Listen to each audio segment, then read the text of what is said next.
All right, hey, how is everyone doing today?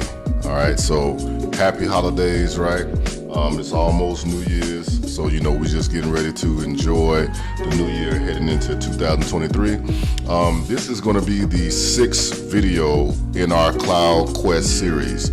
So for those of you who are joining us for the first time, we've been playing this game, that was created by AWS, Amazon Web Services, which is called Cloud Quest. And the whole purpose of the game is to introduce, people who are beginning their cloud journey into the cloud, right? And have you play a variety of games where you're actually diving into the cloud console and solving problems or creating solutions on behalf of customers, right? So it's a great way to just dive right in with both feet and to get your hands dirty, right, in cloud computing. So without further ado, right, now what we're going to do today is we're going to configure a NoSQL database, right? So some of you might be like, okay, what is a NoSQL database, right? So basically what it is like, so you have, databases, and a lot of them use SQL, which is structured query language. So structured query language, right, is like how you put data. So imagine like a Microsoft Excel document and you have all those tables and rows, right? So if I say, hey, if I do something to where it's like, hey, I have a book, right? You have a book, Then you have like, okay, what's the title of the book? What's the author of the book? What year was the book created? What is the ISBN number? All that will be in a table, so that way you have like a primary key and then you have like a sort key or whatever, and it's all like in a structured format. But, what we're going to do to create today is we're going to create a database that's not in a structured format, right, which is NoSQL. And the reason why we'll do this is because all that data is now, it doesn't have to go in like a table array, right, for us to call and input and select and call data. This data, when we go to NoSQL, is saved in the form of a JSON document, so it's just a single document that has all that same information. So if all that right there just went over your head, hey, don't worry about it. Let's just move forward. What we got going on, right?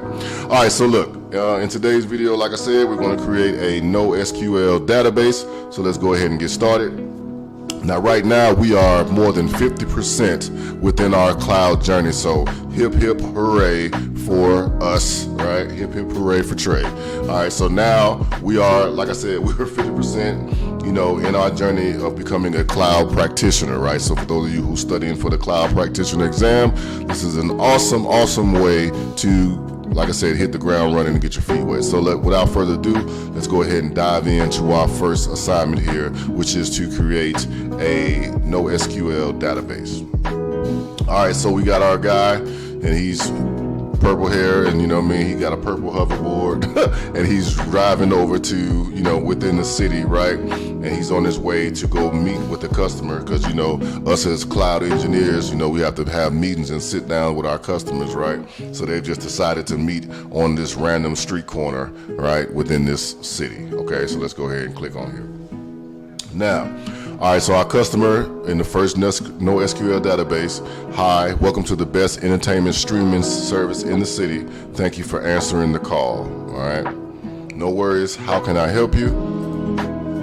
We want to add more features to our streaming service, which will require a highly scalable database with lightning fast performance. All right, one feature idea we have is to add a digital bookmark so that customers can continue watching shows where they left off. Can we accomplish this without having a well-defined schema? So that's what I was talking to you guys earlier about with the SQL, with the structured language, right? Everything is like by the book, structured out. That's the way you have to do it. So what they want to do is they say, hey, they have a large database with lots of data. They don't want to have a structured schema, right? They want to be able to just, have a lot of flexibility and stuff like that. And they also want it to be fast, okay?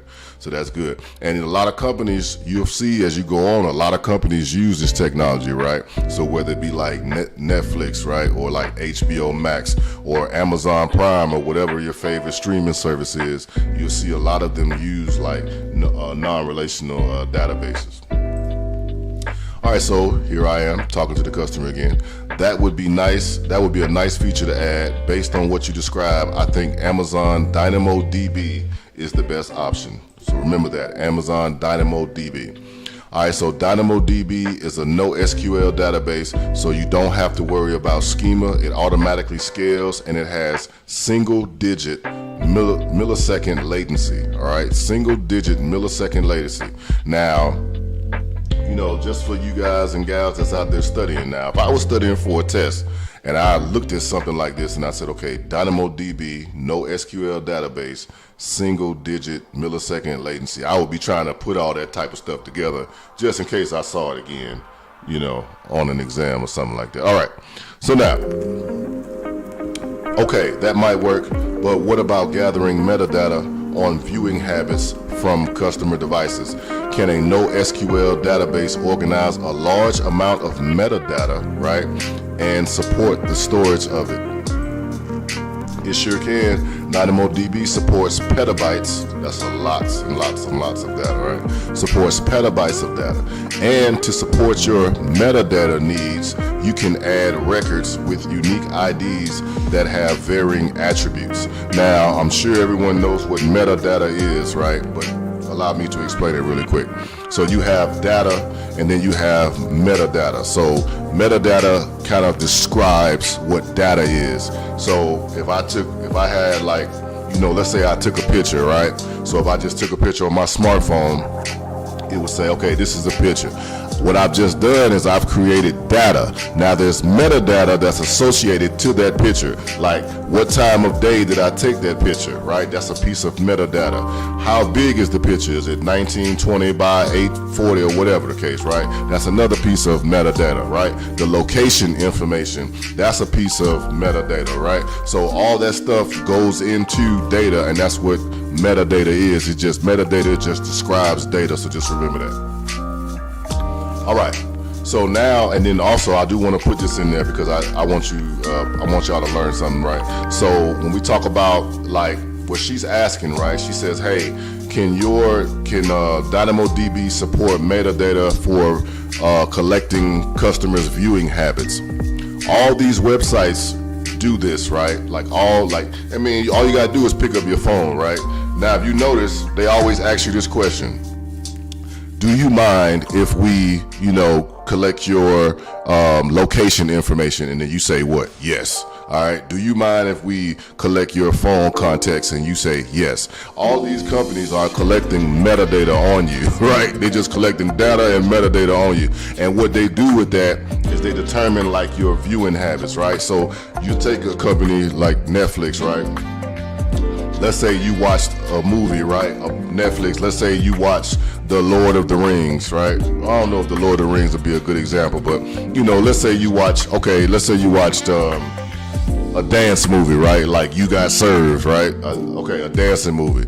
So the moment that you watch that dancing movie, okay, you just watched a movie about dancing. Now we're gonna show you a bunch of different movies about dancing because we think that you like dancing because the last 3 movies you looked up is all about dancing, right?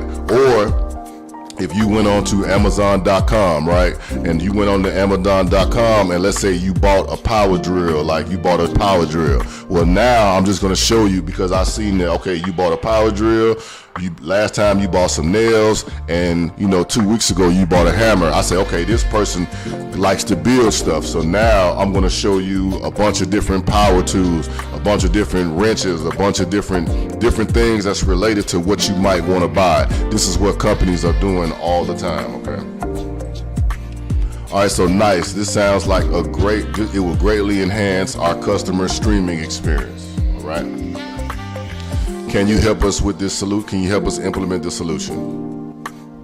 Why? Sure, we can. All right, fantastic. Let's get this show on the road. All right, so I do apologize, or maybe it's a good thing for taking my time and explaining different steps to everyone. But I do want you all to kind of know, because some of the people that's watching this content, right? You might be not only brand new to the cloud, but you might be brand new to IT in general. So I do try to take my time and explain those little terms. So if you feel like those terms are helping you, just put it in the comments like, hey Trey, I appreciate you explaining this or explaining that, or hey Trey, just keep going, and I'll keep doing it. All right. So now we've come into the game, right? For people that's joining us for the first time. So what it is, when you come in here and you go to the solution, right? AWS is going to explain to you, hey, this is what's going to happen. This is the solution that we want you to solve, right? So we say, okay, first NoSQL database. Create a database to help our viewers, video streaming team track customer viewing behaviors from metadata such as movies, watched, and device type. Okay, so they want to create metadata on all that type of stuff. This solution uses Amazon DynamoDB, which has a flexible schema, so each role can have any number of attributes at any point in time. All right, so you see, all right, you have the primary key, right? So you have the partition key, and then you have the sort key down here, and this is the different type of information that will be inside of the database, right? And then you also have these attributes that are assigned to these keys, right? More to follow on all that.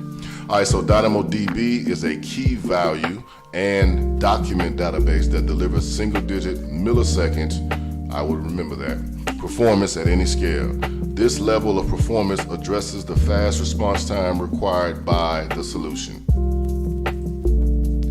All right, so DynamoDB tables support two types of primary keys, a partition key only, or a partition key and a sort key. This solution uses a partition key, user ID, and a sort key, last date watched.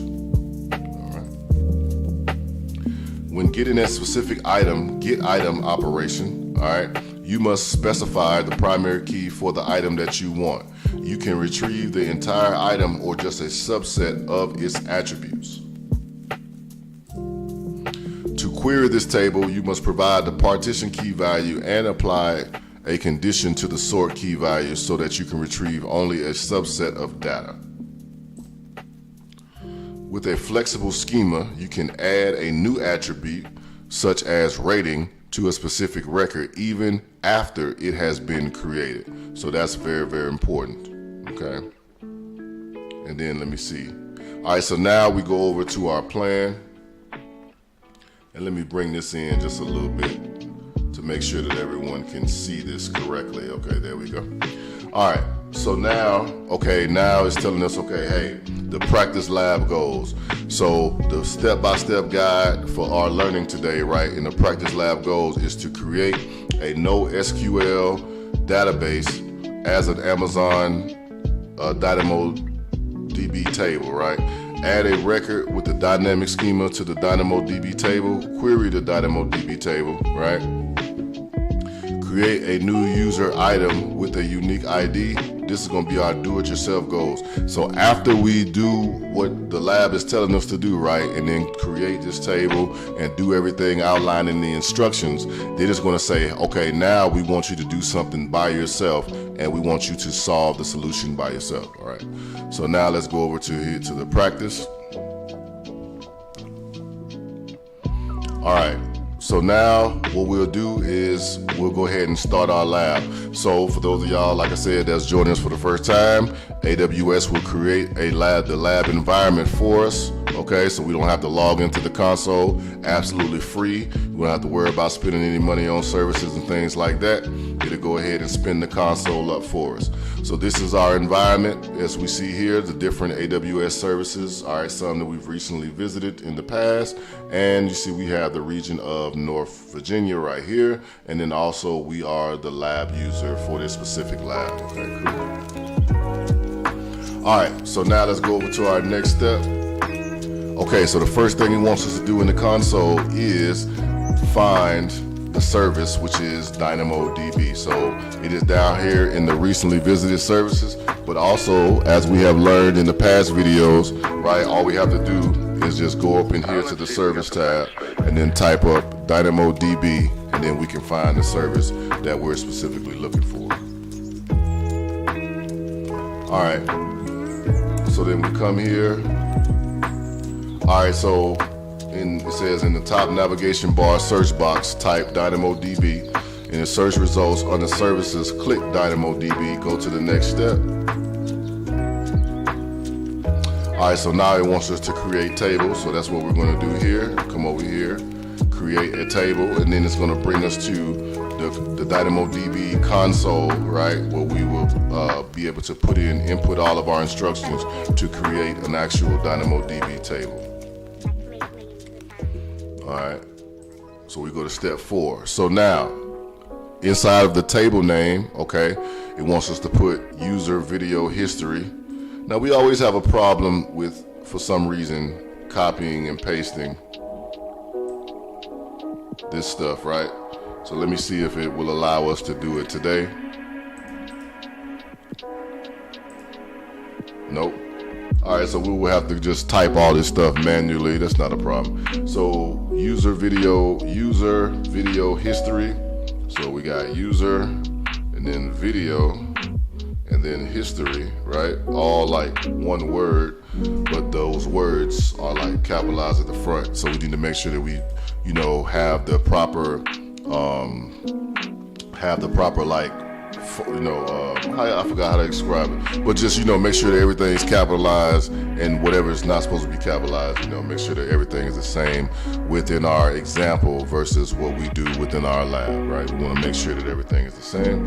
All right, so now for the partition key, right, when we create a partition key, it wants us to put user ID right there. So we'll just put user ID, no problem, and we see that that is a string, right? So we have different options: binary, number, and string. That looks like a string, right? So we'll choose that, okay? And then it wants us to put last date watched as the sort key, right here, and then that will be as a number. So last date watched. So we got last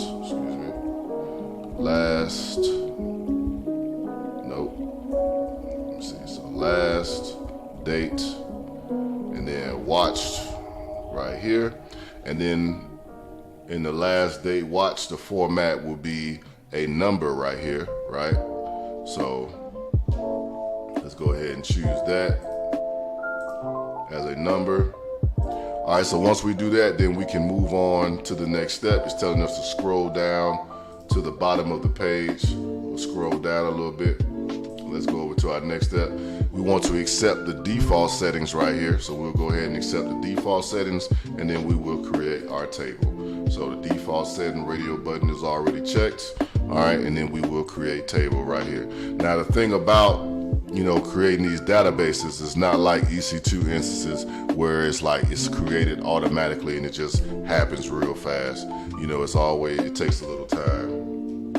No problem. So while we're waiting on that, right? So accept default, create table, go to our step. So now we've created a database, right? And it's user video history, right? And now we're just waiting for our database to be restored. So now our database is active. All right, read mode provisions, write capacity provisions. All right, so now let's go ahead. It wants us to click on that actual option right there. So now when we click, we go inside the actual database itself, okay? So now we clicked on that, go to the next step over here. All right, so now it wants us to go to update settings, and then we want to update the user video history, and then go to actions, and then create an item here, all right? So we come here. Us to create an item. All right, and then now you see we have the user key and then the last date watched as the sort key. All right, right there. We'll choose create item. We've done that, okay. All right, so now we have to type in this stuff, right? So for the user key, it's 12345-ABCD-6789, and then like I say, let me see, so come over here. This is 12345-ABCD-678. I believe that was 6789. Let me go back and double check and verify. Yes, that was. And then now it wants us to type 16. Let me try that. So 1619. Come over here. So 1619. And then 1619. 156406. 6 and then 406. Okay, and then that is the information that we're supposed to put in right there. All right, this is a Unix timestamp. So then go to the next step. All right, so now we're going to our next step here. And it's saying, hey, it wants us to add a new attribute. So then we're going to add a new attribute. What type of attribute? You have a string. So a string is just like a bunch of characters. Those are like letters, right? Then numbers, obviously, right? So on and so forth. So we'll go ahead and do that right quick. We'll add a new attribute, and the attribute that it wants us to add is the string. So we'll go ahead and add a new string type, and that will be our attribute name. Alright, so we've done what it's saying do. So now it wants us to put in video ID, right? Is that video ID or video O? Okay, video LD, that's what it says. Okay, so we'll put in video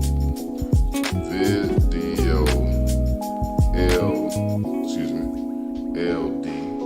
Alright, looks like video O to me. Okay, got it. Alright, and then for the value in the next text box, type 9875 DJAC. So we got 9875-DJAC, right? And then 1859. Okay, so 1859, right? And that is our new attribute name and our key value, okay? So now we go over here to the next step. Okay, so it says, hey, choose a string, go to next step. So we did that. Thought I already clicked on that. All right, so now preferred language. All right, so we're making a preferred language attribute, and then English will be the preferred language, and like we learned earlier, it will be a string, okay? So our new attribute will be a string. This would be preferred. I gotta spell preferred, right? Preferred, and then language. All right, so preferred language, and then we know that this would be capital E. All right, English, okay? All right, so let me make sure. Yep. Okay, got it. So now we can move on to the next step. Okay, so now, all right, it says now we're going to click new attribute, and this time we're going to add list, okay? So we're going to come over here. We're going to choose a new attribute, and this time we're going to add a list, okay? So as you see, now this will have like a drop down icon, right? So now we can create a whole list of stuff, you know? So that's what we're going to do right now. All right, so now we come over here and then we choose list.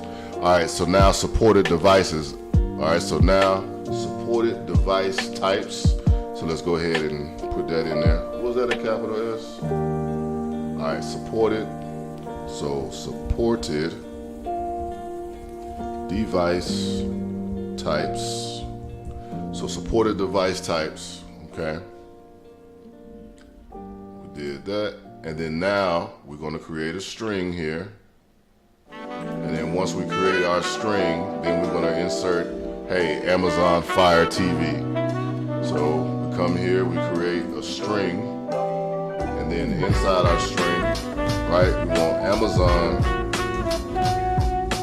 Fire TV. So for those of y'all who just joined us, right, remember what our customer asked us.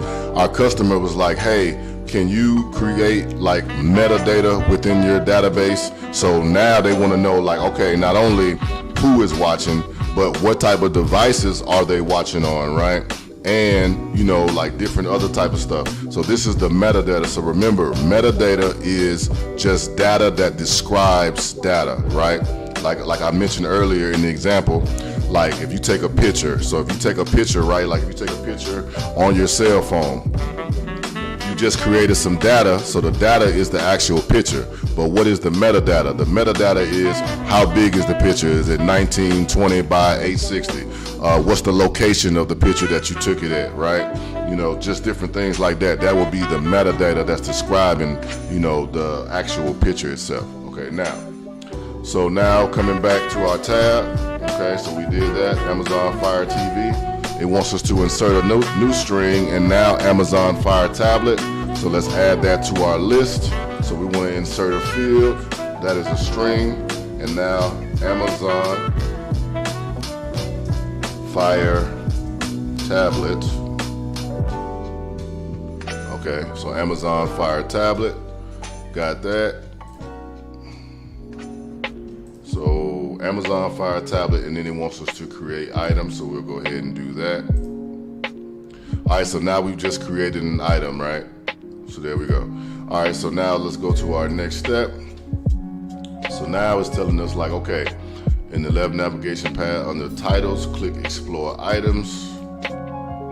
So we're already here in explore items, okay? All right, so in the items return section under user ID, click on this user ID that we created earlier. So let's go ahead and do that, right? You see it brings us kind of like back to the tab that we were at earlier, right? So now, all right, so it's saying, hey, go to the next step. All right, so now, so it's saying click add new attribute, and then we're gonna add number, right? And that should be under our list, last stop time. All right, so now we're gonna go to add new attribute, and we're gonna add number, and then how is this broken up? Last stop time. So that's the naming convention, lowercase first, last stop, and then time, okay? It looked like it had 90 seconds over here. All right, cool, and then it says, okay, save changes. So now we've just updated the entry that we had within our database, okay? So click save changes, we've done that. So now click scan and query. All right, so now we're gonna scan our database for specific information, okay? So we're gonna click on the drop down, which is a scan and query, okay? So now we're going to query, and it wants us to query the user ID, right? So query the type right here. So now we'll come over here, we'll query, okay? So, and then we'll query the user ID, which was what? 12345-ABCD-6789, okay? I believe that was the right one. All right, and then we put our user ID in here, and then it says choose greater than, and then we wants us to type this number. Okay, so we'll come back here. Okay, so not equal to, but greater than, right? So we make sure we put greater than there. Then we have to copy this number, so that's 1609477200. So 1609477200. Let me double check that again. All right, so 1609477200. So that looks about correct. Yep, so there we go. So now,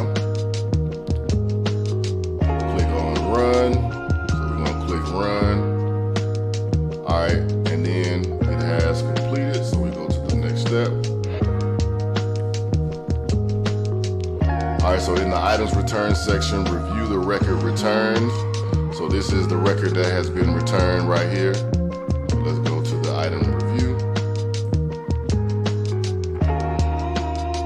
All right, so as you see, we have the same type of data that it has in our example here.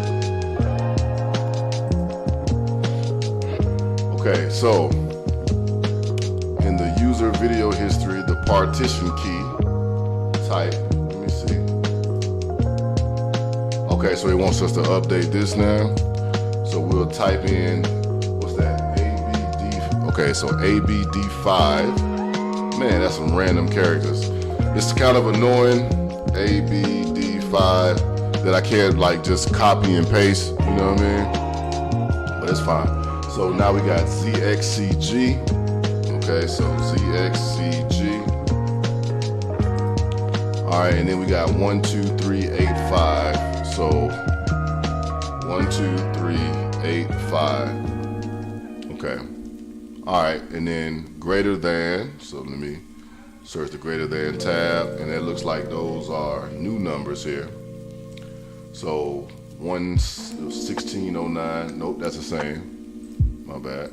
So let me see if I can bring that back. Yep, there we go. All right, cool. So then once we do that and we input the new data, now we just have to click run. So let's click run again. All right, and then, so it has 0 items returned, which is same in our exercise right here. All right, and then it says, hey, nothing is returned because no record matches the partition key and has a sort key greater than what has been entered. All right, so this is just how it's talking about how when you go through this, NoSQL database, right, and then you're using the information to kind of sort and find the data that you're looking for, kind of how you can do it, where it's, you enter the value, hey, this is greater than this amount or less than this amount, so on and so forth, right? All right, so lastly, right, when we come over to this example here, all right, it's going to say, hey, scan. So we're going to go ahead, go back up, and then we're going to click on scan right here, okay? All right, and then scan, run, user video history. All right, so scan, run, user video history, okay, and then run, complete it, brings that back. All right, no problem. Okay, so the concept behind this, right? So it says, hey, the scan operation returns one or more items and item attributes by accessing every item in a table or a secondary index if the total number of scan items exceeds the maximum dataset size limit of 1 megabyte. The scan stops and results. Hey, I don't think we need to read all this stuff, man. Let's just go ahead and figure this thing out, all right? All right, so now, we've been watching, we went through, we've inputted all our information within the specific database, right? So now we have to go to the do-it-yourself option here. All right, so now it says, hey, for what it wants us to do for ourselves, we have to create a new user item with a unique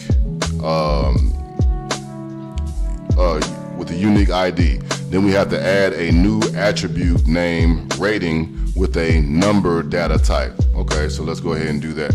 So create a new user item with a unique ID. So within our same database here, so let's see, dashboard, update settings, explore, items, tables. Okay, so let me see what it's asking us. So it says, hey, create a new user item with a unique ID. So let me see if I can go ahead in here. So when I come over here now, let me see, update, create item. So that's a new item. All right, so a new user ID. So let me see if I can just go 1, 2, 3, 4, 5, 6, 7, 8, 9, and then 1, 1, 1, 1, 1. All right, so there we go. And then what else is asking? And then add a new attribute name rating with a number data type. So we need to add a new attribute. So we're going to add a new attribute here with a rating, right? Hold up now. Let me remove that. So add a new with a number data type. So this is rating. All right, and then we're going to give it 5 stars. All right, and then we'll go ahead and create this item. All right, and then that should be everything that it's asking us to do. All right, so now we have to put the DynamoDB table name here. All right, so excuse me, go back to the tables. The table name, let's see. All right, table name is user. Let me make sure I got the syntax right. Make sure okay, user video history. So user video history. Okay, and then the item user ID. All right, so let me go in here. So item user ID. Let me see where I can find this stuff right here real quick. So the item user ID indexes, nope, monitor.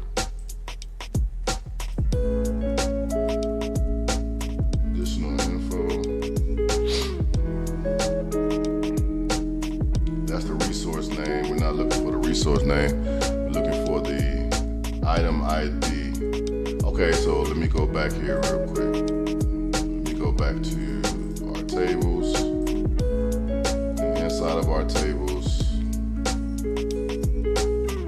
it was that resource name. It was the one that we had just created. Let me see if I can go back. So let me see if I can click on that.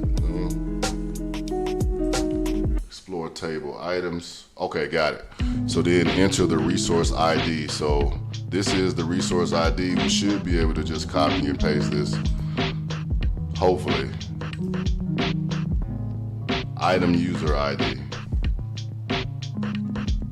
All right. Now let's see if we successfully solved the solution. All right, bam, and we did it, right? So we created our NoSQL database for our customer and added the specific metadata, right, to a specific table so that they could save the metadata for their customers, right? That's what we were doing today. So let's go back and let's meet with our customer, okay? All right, so then we come back over here.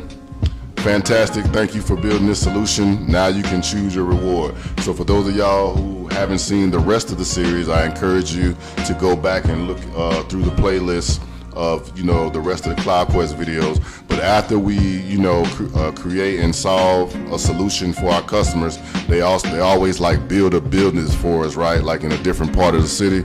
So right now we're gonna choose which building that we are going to build. And I also always let the people in the chat choose the building. So I'm gonna give everyone about like 15-20 seconds to just choose. Do you think that I should choose option 1, which is this little square building right here?